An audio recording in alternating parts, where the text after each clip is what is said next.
ओम सभी को नमस्ते। मंत्रोच्चारण। ओम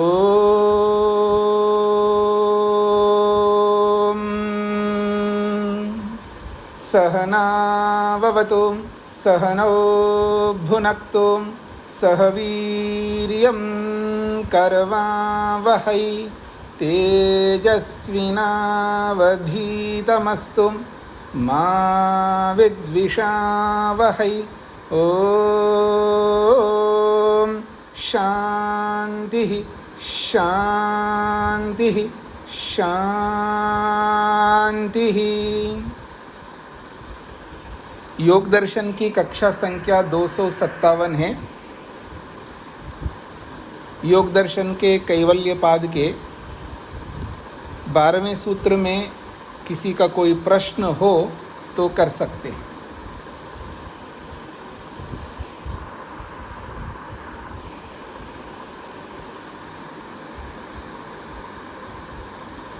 अच्छी बात है, कोई प्रश्न नहीं है तो हम आगे बढ़ते हैं।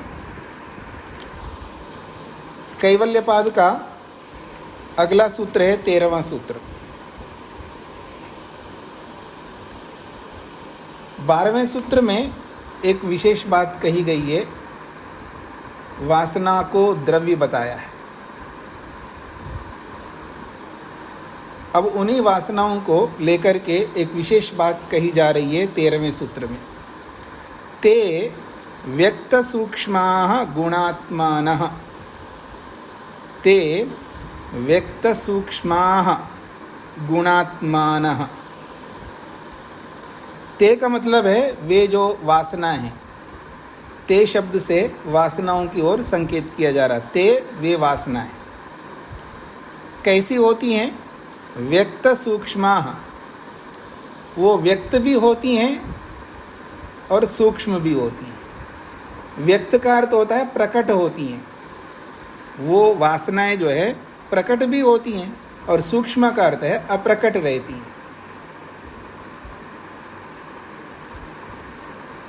अभिव्यक्त होना और अनभिव्यक्त होना, सामने आना और सामने न आना, उभर के आना और दबे हुए रहना, कुछ भी आप समझ सकते हो। तो ते वो जो वासनाएं हैं, और उन वासनाओं को यहाँ ते इसलिए बोला है, धर्म के रूप में बोला जा रहा है। वो जो धर्म के रूप में जो वासनाएं हैं, कभी वर्तमान धर्म में, कभी अतीत धर्म में और कभी अनागत धर्म में, 3 धर्म हैं वासनाओं के। इसलिए यहाँ ते शब्द से धर्म को संकेत किया जा रहा है। यदि वासना करेंगे ना सीधा सीधा तो ते नहीं होगा, फिर ता हो जाएगा स्त्रीलिंग में। तो ये ते जो है पुल्लिंग में है, धर्म को ध्यान में रख करके। तो ते वो तीनों धर्मों में रहने वाली वासना है।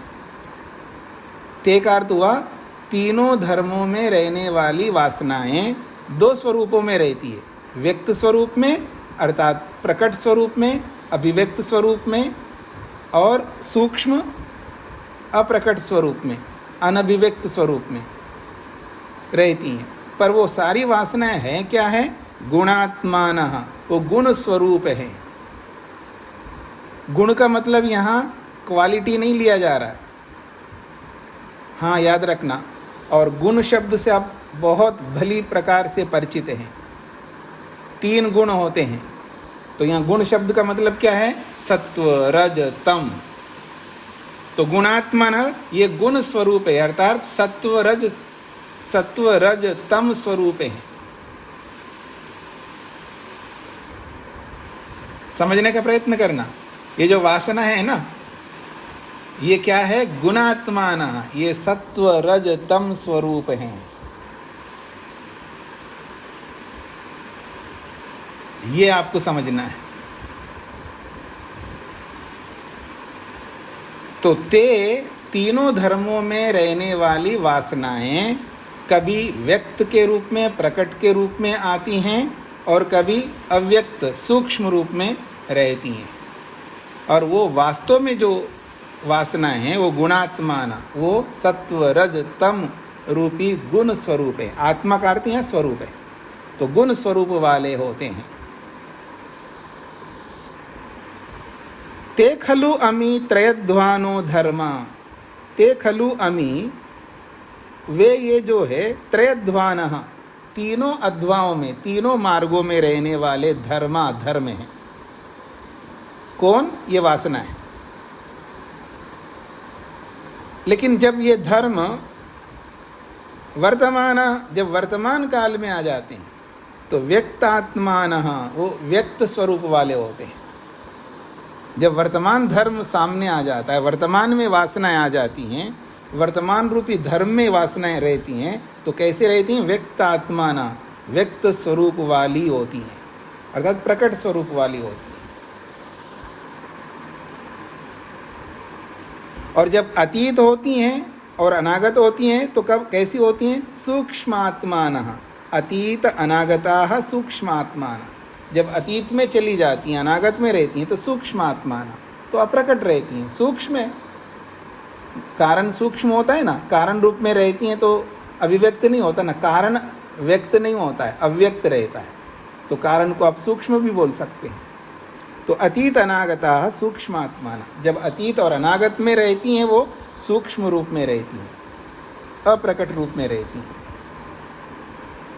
षड अविशेष रूपाः, षड अविशेष रूपाः, 6 अविशेष बताए थे पीछे। वो सूक्ष्म रूप में रहती हैं तो 6 अविशेष रूपों में एक रूप में रहती हैं। अब मैं देखना चाहता हूँ ये 6 अविशेष कौन होते हैं, आप में से कौन बताएंगे? हाथ खड़ा करना, देख करके नहीं, बिना देख के बताना है।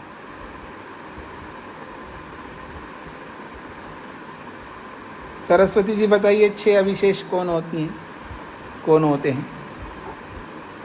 नमस्ते स्वामी जी। हाँ बोलिए। धर्म सुख, राग, अधर्म, अधर्म से दुख और दुख से द्वेष। आप प्रश्न को शायद नहीं समझ पाए। जब प्रश्न को ना समझ करके जब उत्तर देंगे ना तो गलती होती है। पहले प्रश्न को समझना चाहिए, अगर प्रश्न समझ में आ गया है तभी उत्तर देना चाहिए। ये भी सबको सीखना है। तो आपने 6 अरे कौन होते हैं, षडारा चक्रम, उसका उत्तर दे रहे हैं। यह प्रश्न वो नहीं था ना, ये बता रहे षड अविशेष रूप कौन होते हैं, ये प्रश्न है। हाँ जी सरस्वती जी, समझ में आ गया? स्वामी जी। हाँ, उत्तर सटीक होना चाहिए, प्रश्न को समझ करके देना है। युधिष्ठिर जी बताइए।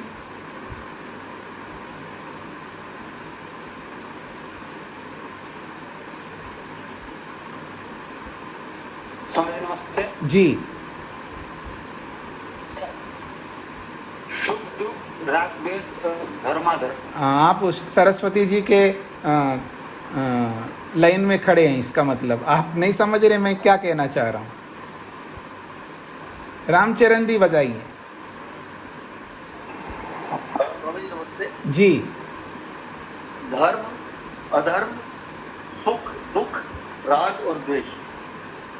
क्या कर रहे हैं आप लोग, मेरे को समझ में नहीं आ रहा है। हाँ? जब प्रश्न को ही नहीं समझेंगे तो उत्तर कैसे दे रहे हैं आप? जब मैंने सरस्वती जी को बोला है आप गलत उत्तर दे रहे हैं, फिर वही उत्तर युधिष्ठिर जी ने दिया है, वही उत्तर रामचरण जी दे रहे हैं। वो क्या रहा है?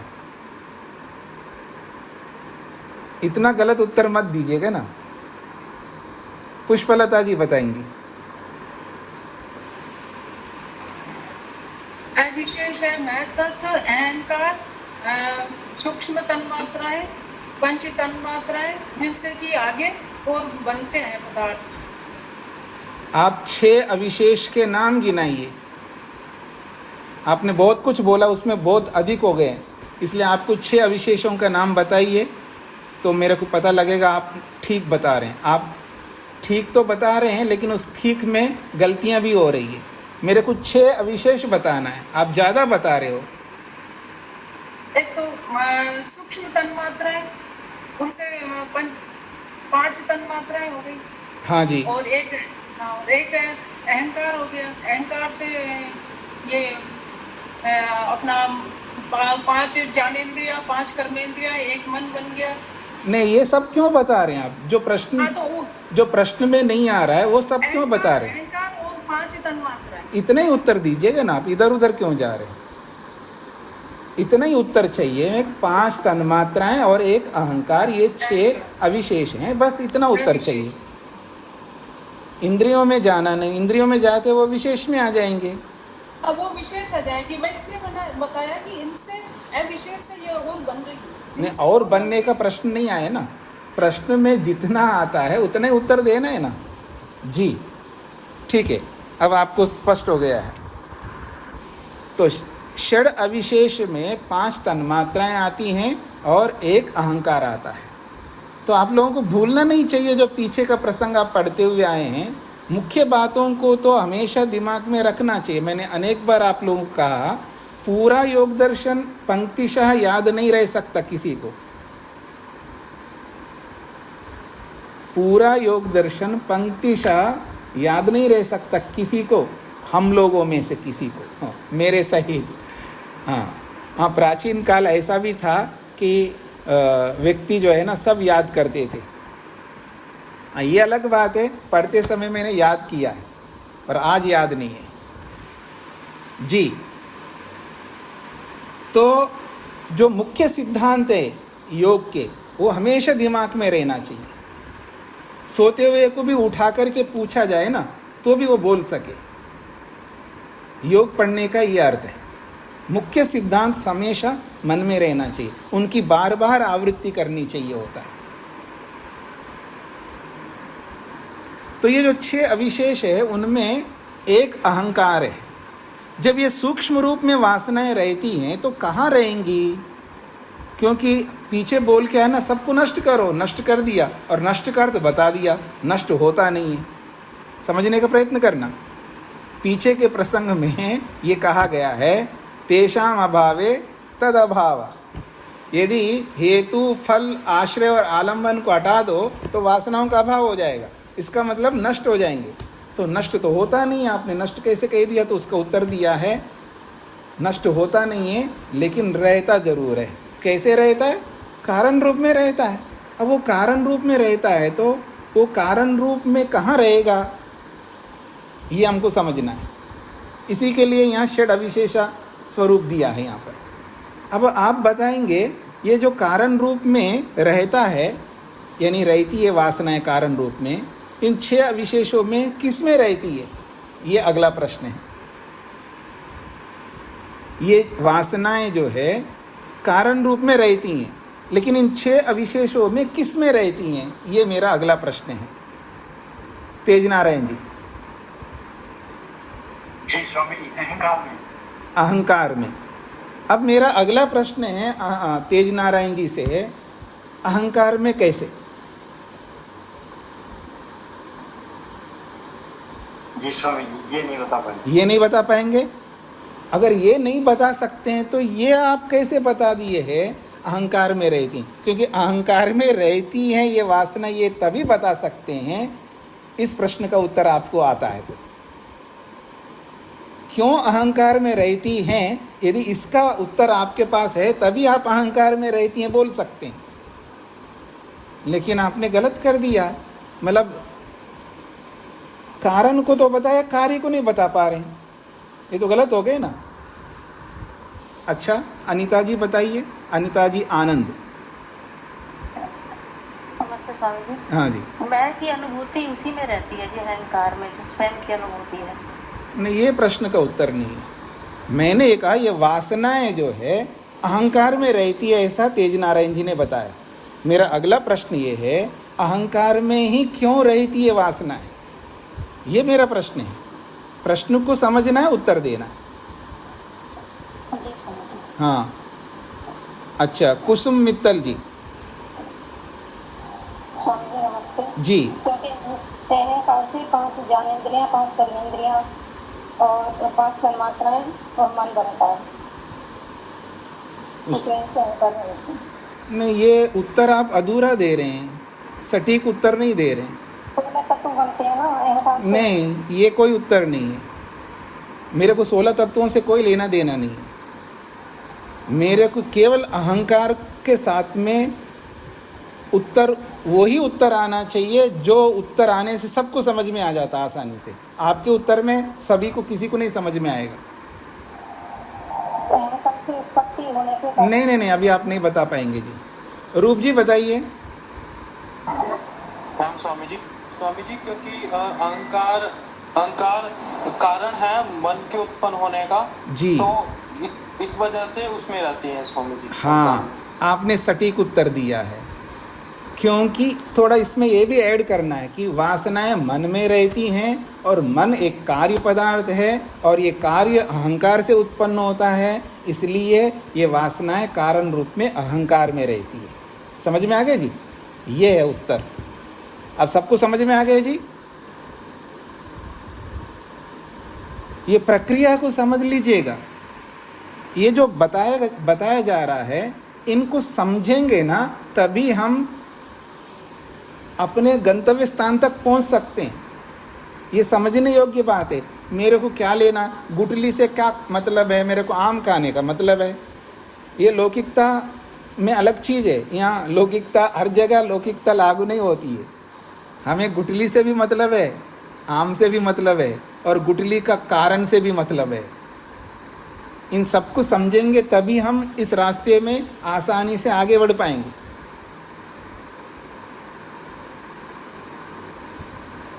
अगर फिर भी किसी को समझ में नहीं आया तो आप समझने का प्रयत्न करें। वासनाएं रहती है मन में, मेरे को मन को भी नष्ट करना है और मन को नष्ट करके अहंकार में पहुंचाना है। एक दिन आएगा ऐसा। अगर ये नहीं समझेंगे तो आप कैसे कर पाएंगे इस काम को? मेरे को वासनाओं को समाप्त करना है, वासनाएं समाप्त हो गई तो समाप्त हो गए तो वासना गई कहाँ? अहंकार में गई। कैसे जा सकती है? तो मेरे को ये समझ में आना चाहिए, मेरा मन जब अहंकार में विलीन हो जाएगा तभी तो जाएंगे। अच्छा, इसका बोध नहीं होता तो क्या मुक्ति नहीं होगी? नहीं होगी जी, नहीं होगी। इतना समझ अगर हमारे पास में नहीं है तो हम उसके लिए मेहनत इस तरह कर ही नहीं पाएंगे। ये तो बहुत साधारण सी बात है। इसलिए जरूरी है, जो जरूरी बातें हैं वो सब यहाँ पर बताई गई हैं, ये समझना होगा हमें। तो आइए आगे बढ़ते हैं। तो सूक्ष्म आत्माना षड अविशेष रूपा, जो सूक्ष्म होकर के वासनाएं अपने कारण में विलीन होती हैं, तो 6 अविशेषों में एक अविशेष है अहंकार, उस अहंकार में विलीन होती है, इसलिए वो सूक्ष्म रूप में रहते हैं वहाँ पर। जब वापस मन बनेगा, जब भी बनेगा, तब फिर वासनाएं भी अपने क्रियान्वित रूप में आ जाएंगी। फिर वासनाएं पैदा होती जाएंगी मन में। क्यों पैदा होती जाएंगी? अविद्या के कारण से। अविद्या भी जुड़ जाएगी हमारे साथ में।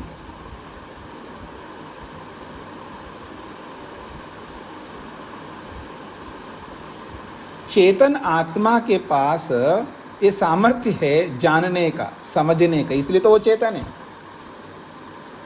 जब आत्मा शरीर के साथ जुड़ता है, सब इंद्रियों के साथ जुड़ता है, सूक्ष्म शरीर के साथ जुड़ता है, तो उसके साथ साथ ये भी समझ उसके पास आता है कि मेरे को क्या करना है, अब क्या करना है। और जैसे भी मैं जिनके साथ जुड़ जाता हूँ वहाँ अपने आप अविद्या जुड़ जाती है, देखते ही अविद्या जुड़ जाती है। वो संस्कार जो है ना ऐसे पैदा हो जाती है।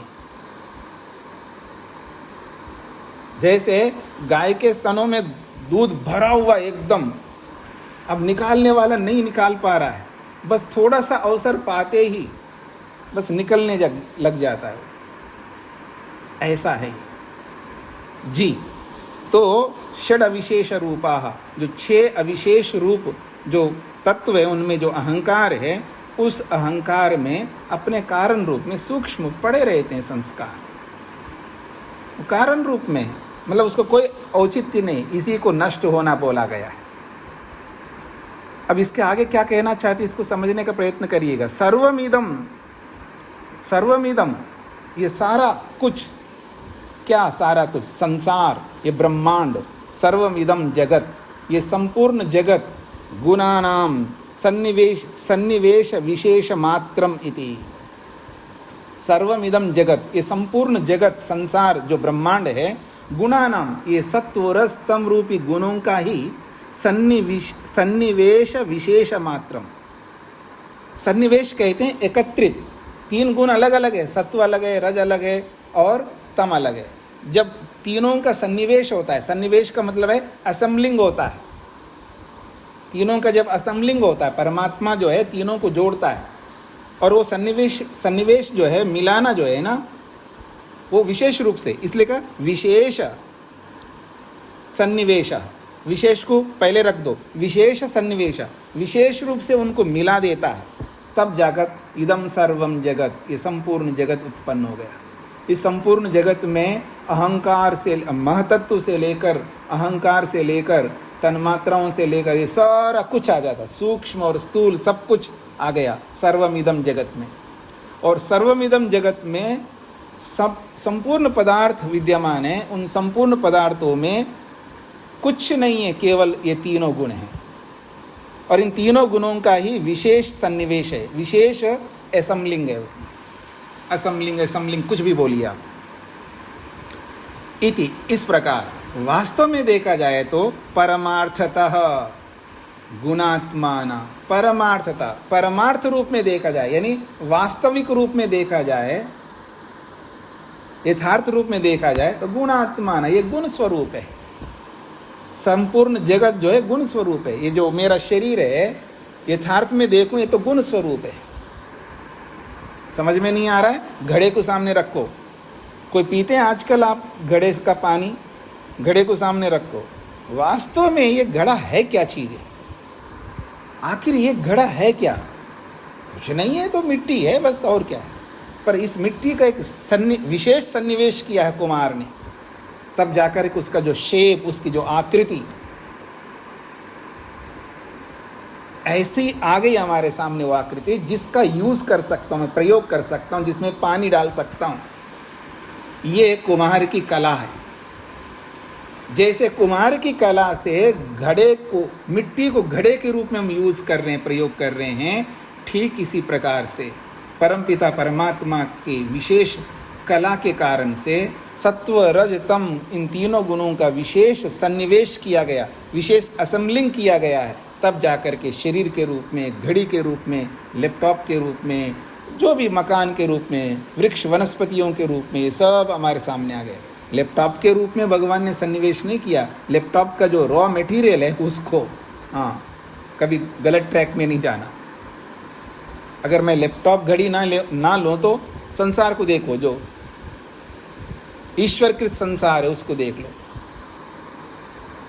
ये विशेष सन्निवेश है परमात्मा का, विशेष असम्बलिंग है, विशेष मिलाप है। इस असम्बलिंग को ही, मिलाप को ही यहाँ पर विशेष सन्निवेश बोला है। लेकिन परमार्थ में देखा जाए, वास्तव में देखा जाए, है क्या ये वृक्ष है क्या? वृक्ष तो सत्वरस्तम है, कुछ नहीं है। ये घड़ा है क्या? ये बस केवल मिट्टी तो है। ये वस्त्र क्या है? केवल तो कॉटन तो है ना, मतलब रुई तो है, और क्या है? ऐसा यही कह रहे हैं, गुणात्मा, ये गुण स्वरूप है। तो ये जो वासना है वास्तव में है क्या? गुण स्वरूप है, और कुछ नहीं। तथा च शास्त्रानुशासनम, तथा ऐसा ही शास्त्र का अनुशासन है। अनुशासन करते हैं उपदेश, ऐसा ही शास्त्र कहता है, ऐसा ही शास्त्र उपदेश करता है। तथा च शास्त्रानुशासनम, ऐसा ही शास्त्र उपदेश करता है। क्या उपदेश करता है? गुणानां परमं रूपम न दृष्टिपथम रिच्छति यत्तु दृष्टिपथम प्राप्तम तन्मायेव सुतुच्छकम।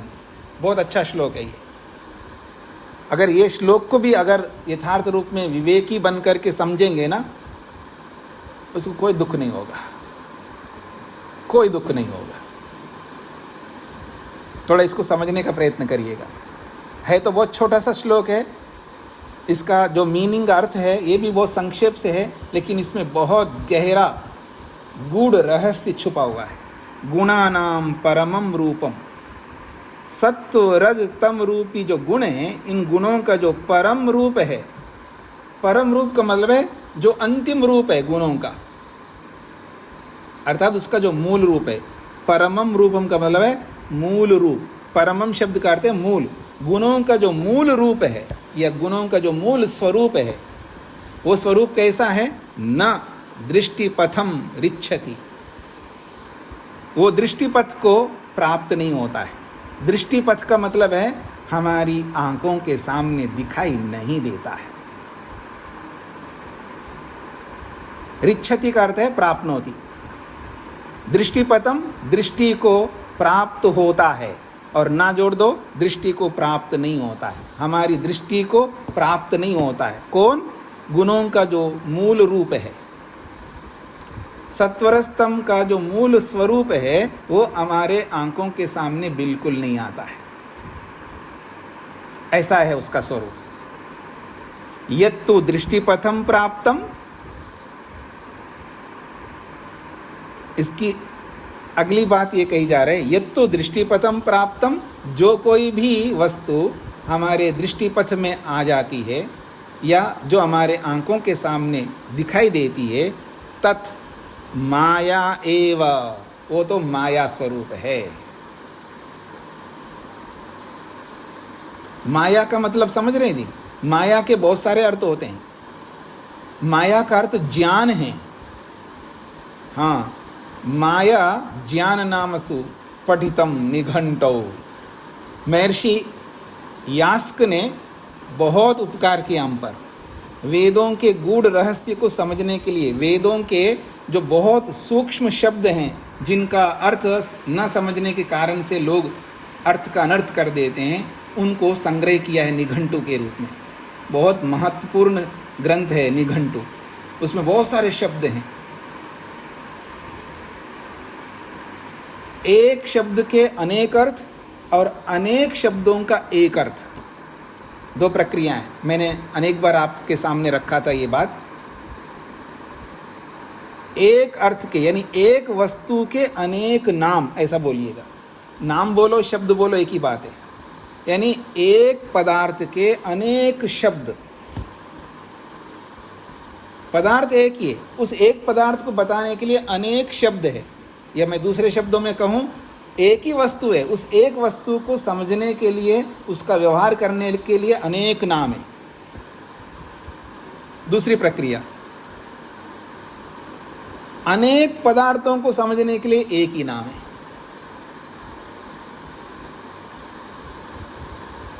ऐसा ही ये माया शब्द है।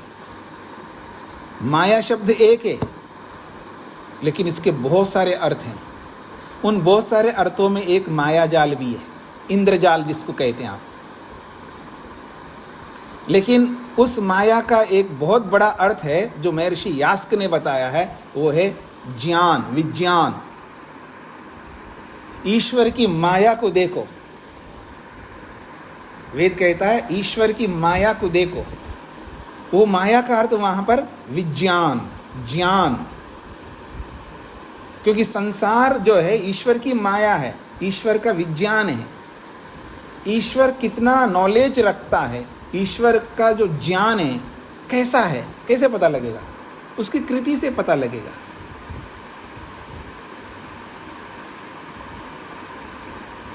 उसकी कृति से पता लगता है उसमें कितना ज्ञान भरा हुआ है। जैसे लैपटॉप को देखते हैं तो इसमें कितना विज्ञान भरा हुआ है पता लगता है।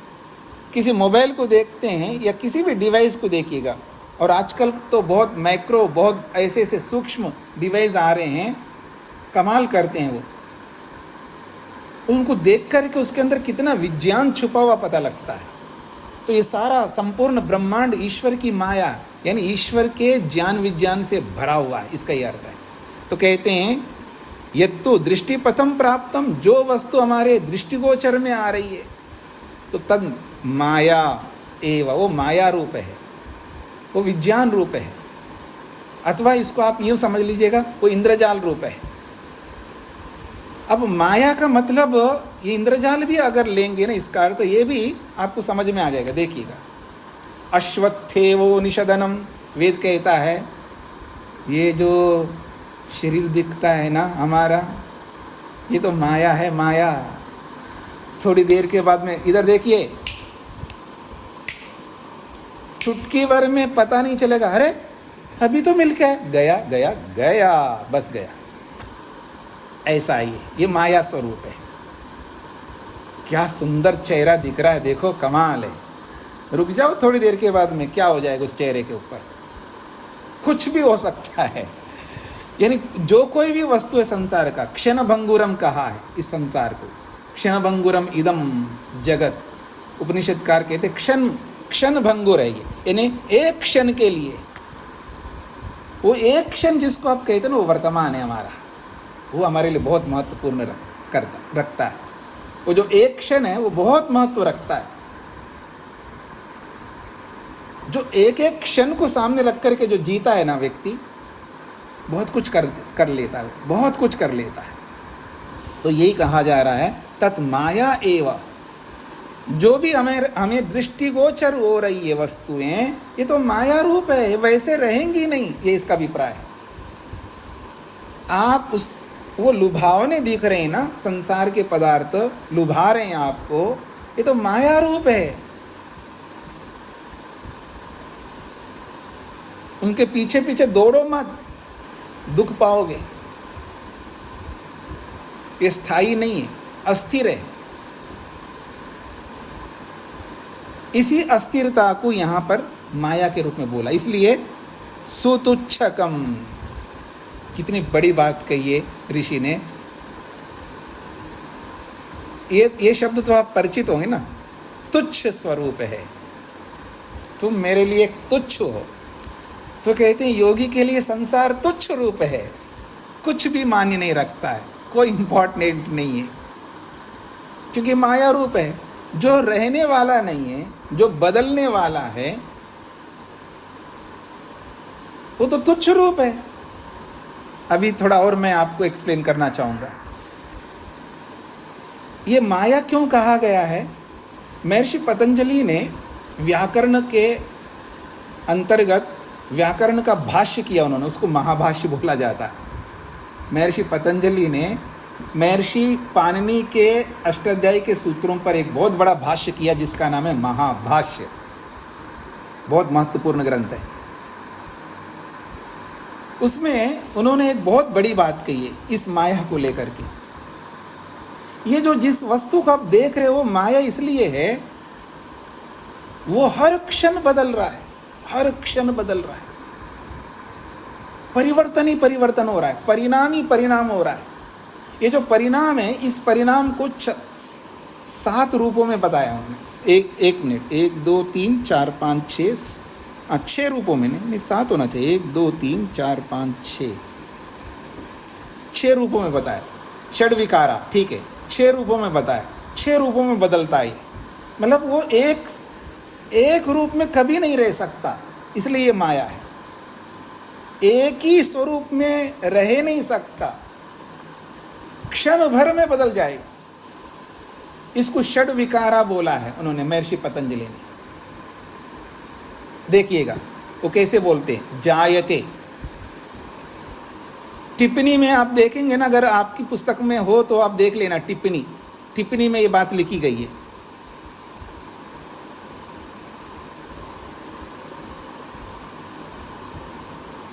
जायते, अस्ति, विपरिणमते, वर्धते, अपक्षीयते, विनश्यति इति। ये महर्षि पतंजलि ने महाभाष्य में बताया। इनको षड विकार कहते हैं। 6 विकार, प्रत्येक वस्तु में 6 प्रकार के विकार होते हैं। ये विकार है।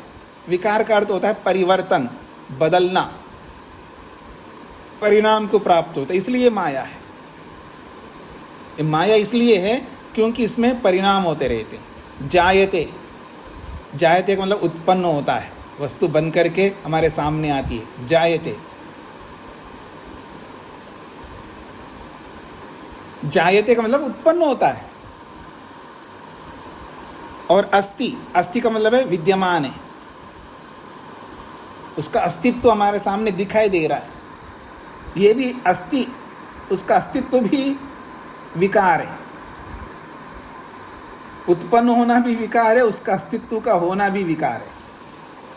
फिर कहा विपरिणमते, विपरिणमते, अब बदलती जाती। देखिएगा, मेरी ओर देखेंगे ना आप, अभी अभी जस्ट अभी 1 मिनट हुआ है, बच्चा पैदा हुआ है, उसको गोद में ले लेना, कितना छोटा सा होता है।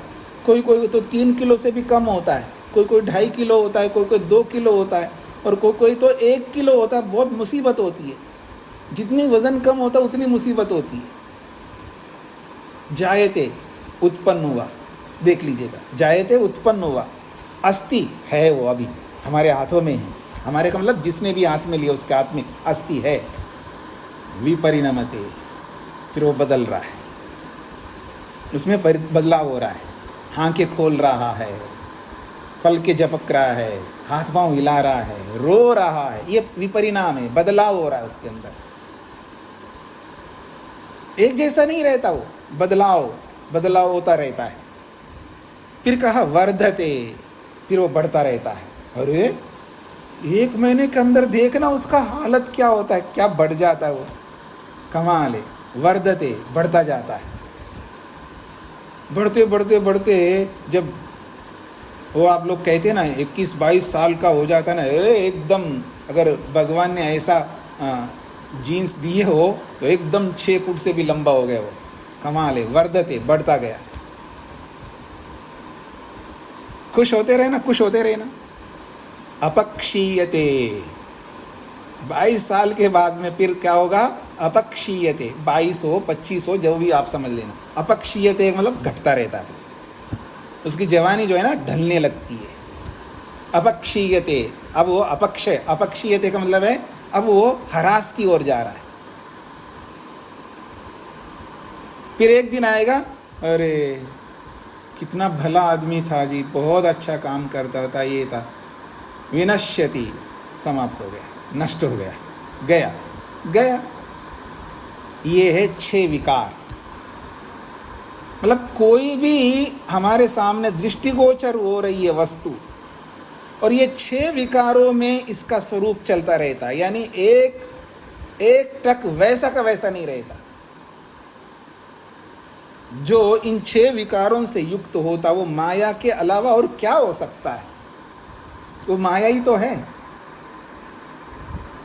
मतलब घड़ी घड़ी बदल रहा है व्यक्ति। वो आप बोलते हैं ना, ये आदमी है क्या, ये गिरगिट की तरह बदल रहा है अपना रूप।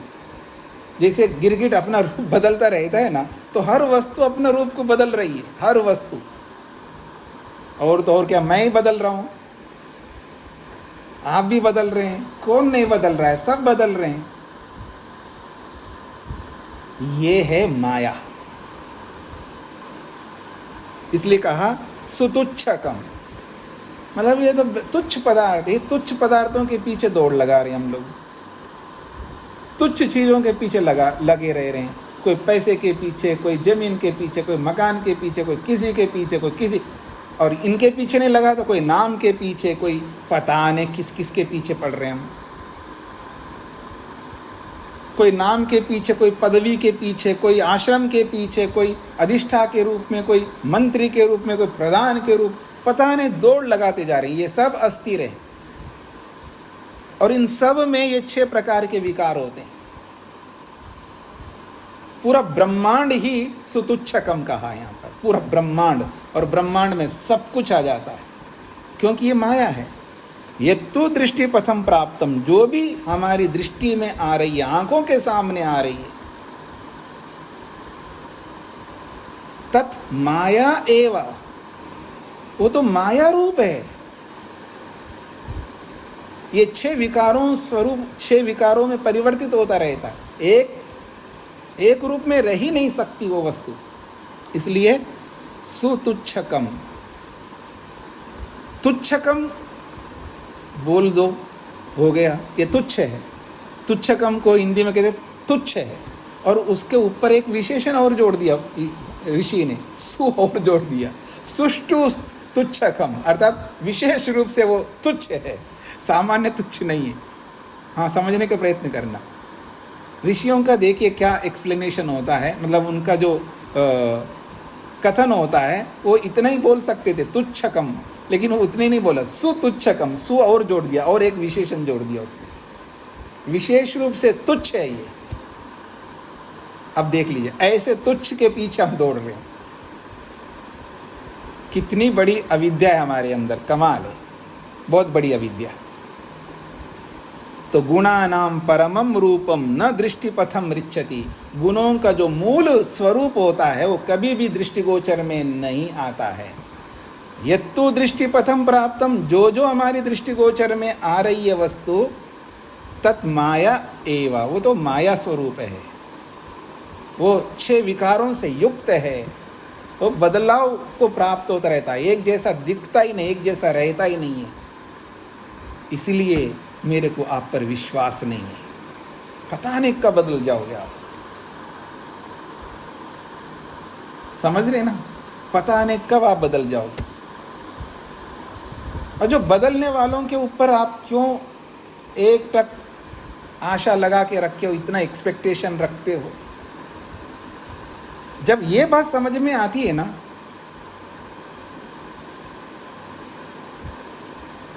फिर किसी के प्रति भी विश्वास नहीं रहेगा।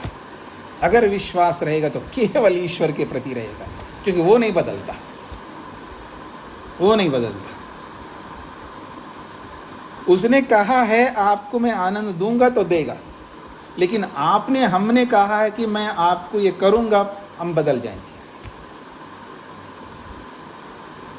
हम बदल जाएंगे। याद रखना इस मेरी बात को, एक दिन आएगा मैं कहूँगा मैं नहीं पढ़ाऊँगा, फिर देखना। क्यों जी?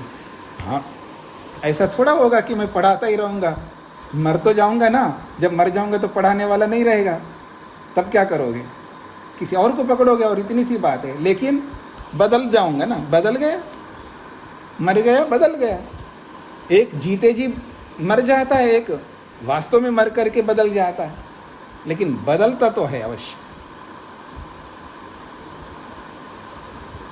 और ऐसे व्यक्ति के प्रति आप इतना विश्वास रखते हो, क्या नहीं रखना चाहिए विश्वास? ऐसा विश्वास मत रखो, विश्वास रखो लेकिन ऐसा विश्वास मत रखना। विश्वास पर ही दुनिया चल रही है, उसका निषेध नहीं कर रहा हूँ, वो अलग सिक्के का अलग पहलू है, लेकिन सिक्के का ये दूसरा पहलू मैं आपके सामने रख रहा हूँ कि हम बदल जाएंगे। हर व्यक्ति बदलता है, हर व्यक्ति बदलता है, इसलिए तो सुतुच्छ कम कहा, ये तुच्छ है। जो भी दृष्टिगोचर में आती है वो सब तुच्छ रूप है। तो मेरा शरीर क्यों ना हो या किसी का शरीर क्यों ना हो, किसी का ऐश्वर्य क्यों ना हो, सब बदल जाएगा। क्योंकि जो भी दिखता है हमको सब बदल जाएगा। जब ये बात समझ में आती है तो एकदम आदमी को विवेक हो जाता है, और जब विवेक होता है ना, वहाँ वैराग्य हुए बिना रह नहीं सकता। विवेक उत्पन्न करना है हमें, इस विवेक को उत्पन्न करने के लिए बात कही जा रही है। ये बहुत महत्वपूर्ण बात कही गई। इस सूत्र में, इसके भाष्य में कोई पंक्ति, कोई शब्द समझ में ना आया हो तो पूछ सकते हैं आप।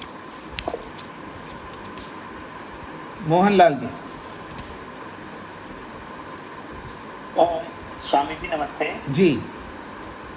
स्वामी जी, ये भाष्य में जो दूसरी पंक्ति है, सर्वमिदं गुणानां, इसका एक बार जी, और सर्वम इदम का मतलब है ये सारा का सारा जगत संसार, गुणानाम सत्व रज तम, इन तीनों गुणों के सन्निवेश विशेष मात्रम, मात्र विशेष रूप से सन्निवेश किया गया है, यानी मात्र विशेष रूप से इसको एकत्रित करके एक के रूप में बनाया गया है, एक व्यक्ति के रूप में प्रकट किया गया है।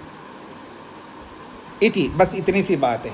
वैसे देखा जाए परमार्थतः गुणात्मान, परमार्थ रूप में, वास्तविक रूप में इन गुणों को देखें तो, यानी इस जो दृष्टिगोचर में आने वाला जो ये जगत है, इसको वास्तविक रूप में देखेंगे तो गुणात्मान है, ये तो गुण स्वरूप है। हाँ जी, समझ में आ गया जी? मधु जी। धन्यवाद। स्वामी जी नमस्ते। जी स्वामी जी धर्म और गुण में अंतर क्या है? क्या जी? धर्म और गुण में क्या अंतर है? देखिए, गुण का यहाँ पर सत्वरस्तम पदार्थ है, वस्तु को यहाँ गुण शब्द बोला है, और धर्म तो क्वालिटी को बोलते हैं। जब आप किसी वस्तु की क्वालिटी को जब बोलोगे तो उसको धर्म कहते हैं।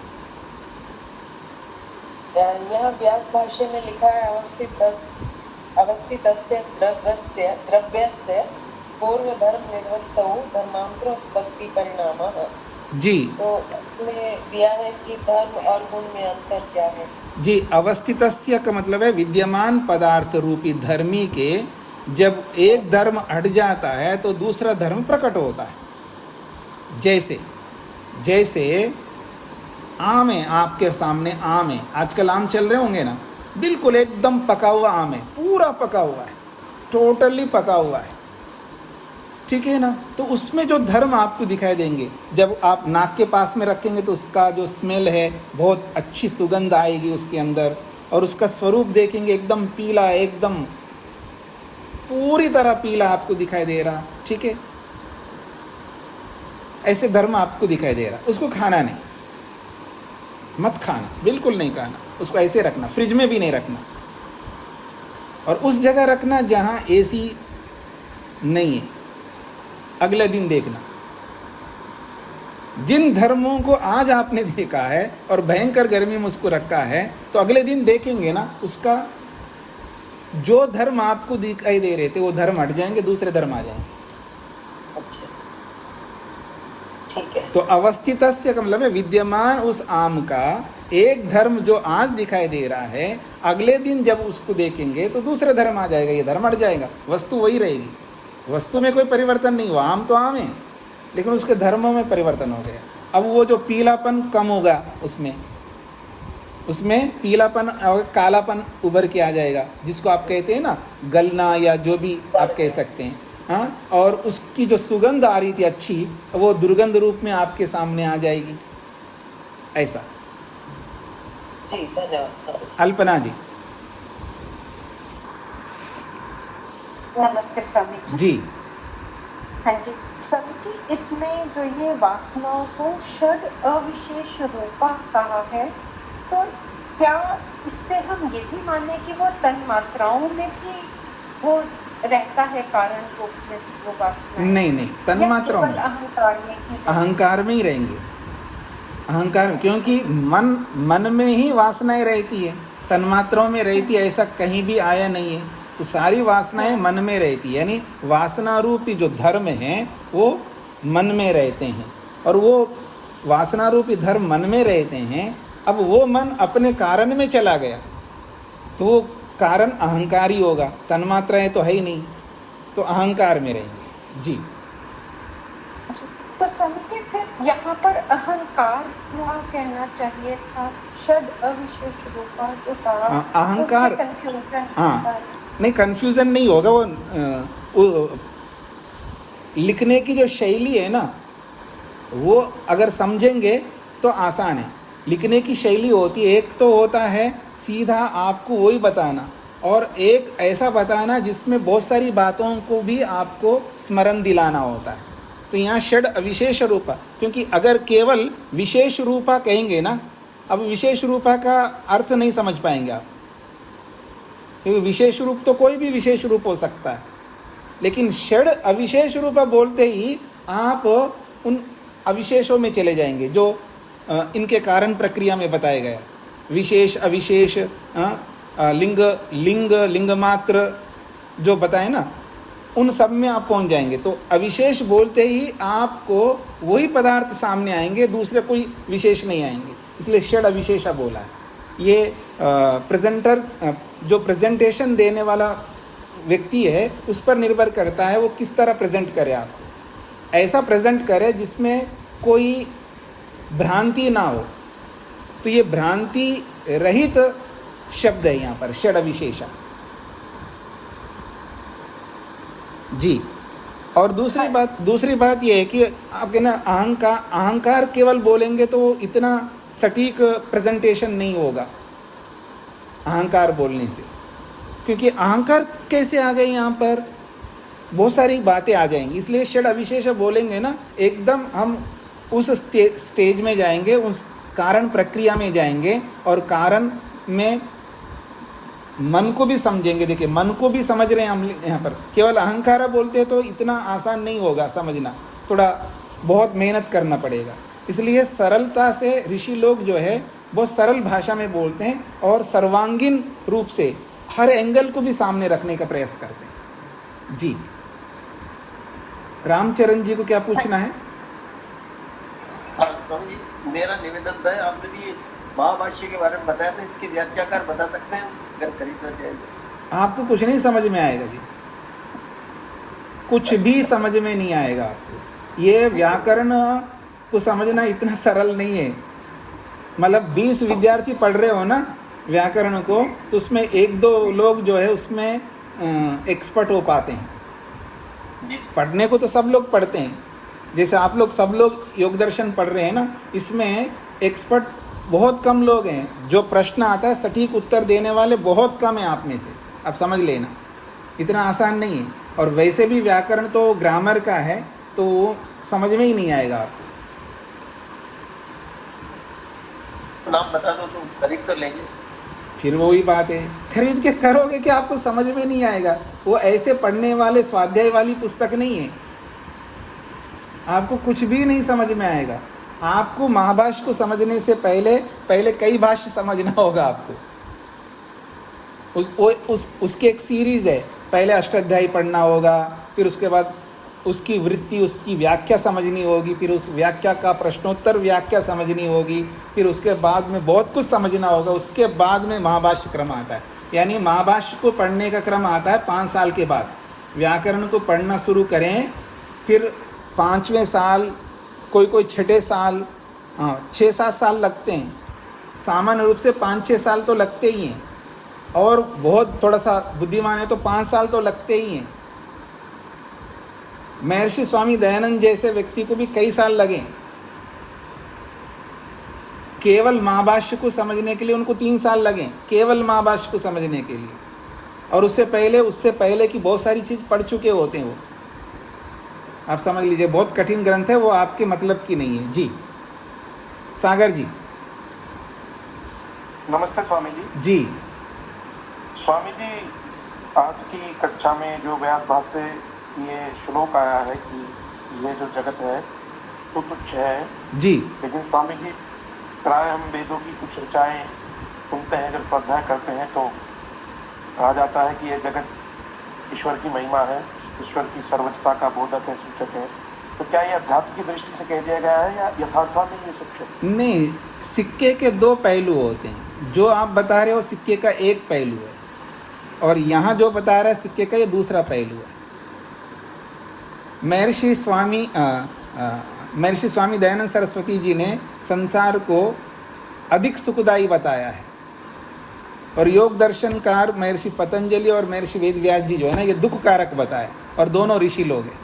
तो सिक्के के एक पहलू को ये ऋषि लोग बता रहे हैं, सिक्के के दूसरे पहलू को वो ऋषि बताया। दोनों आवश्यक है और दोनों का उद्देश्य अलग अलग है। ठीक है जी। जिसको बोला जाता है ना, देखो जी आप नेगेटिविटी कोई बात मत करना, आप नेगेटिव बात करो ही मत, ऐसा लोग बोलते हुए आप सुनेंगे। कैसे नहीं बोलेंगे जी? नेगेटिविटी, पॉजिटिविटी के बिना नेगेटिविटी नहीं है, और नेगेटिविटी के बिना पॉजिटिविटी नहीं है, दोनों बात करनी है। हाँ, इस रूप में आप बोल सकते हैं जी, बहुत अधिक जो हताश है, निराश है, दुखी है, संतप्त है, क्लेशित है, वो हमेशा नेगेटिविटी में ही जीता है, उसको बोला जाता है देखो जी आप नेगेटिविटी की बात मत करो। लेकिन सामान्य व्यक्ति को मैं शेखर जी को नहीं बोल सकता, मोहनलाल जी को नहीं बोल सकता, तेज नारायण जी को नहीं बोल सकता, आप सबको नहीं बोल सकता जी आप लोग नेगेटिविटी बात कोई नहीं करना। कैसे बोल सकता? आप साधारण लोग हैं, अर्थात सामान्य लोग हैं, गलत नहीं समझना, आप सामान्य लोग हैं। वो तो विशेष व्यक्ति है, दुखी है, संतप्त है, क्लेशित है, पीड़ित है, वो हमेशा गलत ही सोचता है, अच्छा सोचता ही नहीं, ऐसे व्यक्ति के लिए बोला जाता है। तो इसलिए सिक्के के 2 पहलू होते हैं, वो भी सही है आपने जो बोला, और ये भी सही है। हाँ जी सागर जी। धन्यवाद स्वामी जी। तेज नारायण जी।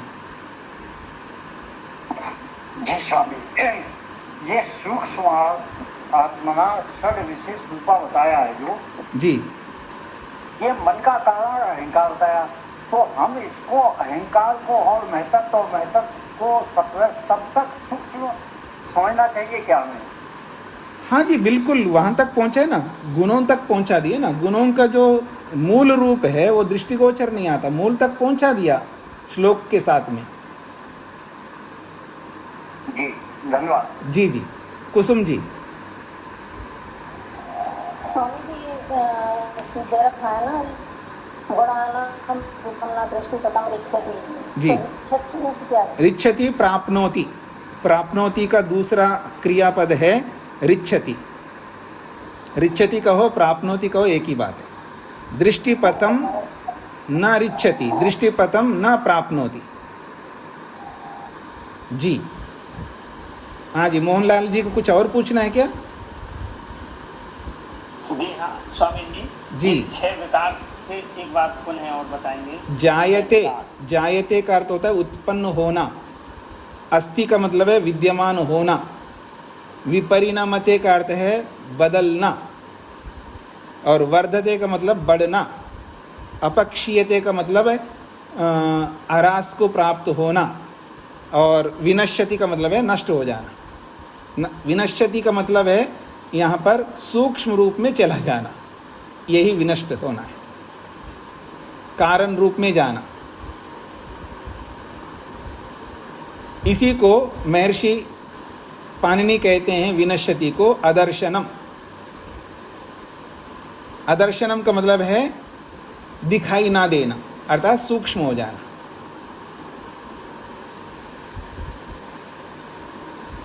हाँ जी, और किसी का कोई प्रश्न है? नरेंद्र जी, नरेंद्र जी बोलिए। स्वामी जी, ये भाष्य की अंतिम पंक्ति में परमार्थ तो शब्द आया है, इसका क्या अर्थ लेंगे? परमार्थता का मतलब है परमार्थतः, विसर्ग हो जाएगा, संधि विच्छेद करेंगे तो परमार्थता, वास्तव में, वास्तव में देखा जाए तो गुण स्वरूप है, ये इसका अर्थ है। जी धन्यवाद। हाँ जी, प्रेम जी को क्या पूछना है? पूछना ये, मैं अपनी जिज्ञासा शांत करना चाह रहा हूँ। स्वामी जी नमस्ते जी। जी।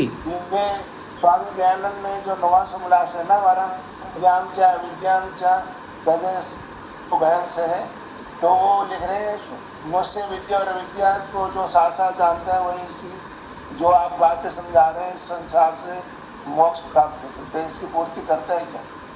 नहीं, अविद्या से क्या अर्थ ले रहे हैं आप वहाँ पर?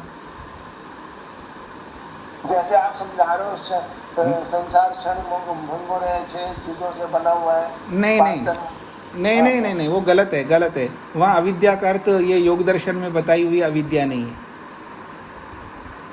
नित्य योग दर्शन का ही होना सूत्र था, अनित्य सूची नहीं, वो अलग प्रसंग है, उसका अलग प्रसंग है, आप उसको घालमेल मत करिए। अविद्या का अर्थ योग दर्शन में बताई गई अविद्या मूर्खता वाली अविद्या नहीं है। वहाँ अविद्या का मतलब है विद्या से भिन्न। एक होती है विद्या और एक विद्या से भिन्न। विद्या से भिन्न 2 चीज़ें होती है, ज्ञान और विद्या हो गया ज्ञान, और ज्ञान से भिन्न कर्म और उपासना। तो वहाँ अविद्या करते हैं कर्म और उपासना। कर्म और उपासना से जो है ना, अविद्या मृत्युम तीर्थवा कहा वहाँ पर, यानी कर्म और उपासना से मृत्यु से तर जाता है, और विद्या अमृतम अश्नुते, विद्या से मोक्ष को प्राप्त कर लेता है। तो वहाँ अविद्या करते हैं कर्म और उपासना। और ये सब बातें जो है ना व्याकरण से समझ में आती है। मैंने कहा ना, शब्द के बहुत सारे अर्थ होते हैं, एक शब्द के। देखिए, अविद्या का अर्थ मूर्खता है और अविद्या का अर्थ है कर्म और उपासना है। कोई तालमेल ही नहीं है, मतलब मूर्खता कहाँ है और उपासना कहाँ है, मूर्खता कहाँ है और कर्म कहाँ है। इसलिए शब्दों का अर्थ समझने के लिए व्याकरण की आवश्यकता पड़ती है। जी, तो इसको मैं यहीं पर विराम देता हूँ। ओम शांति शांति शांति।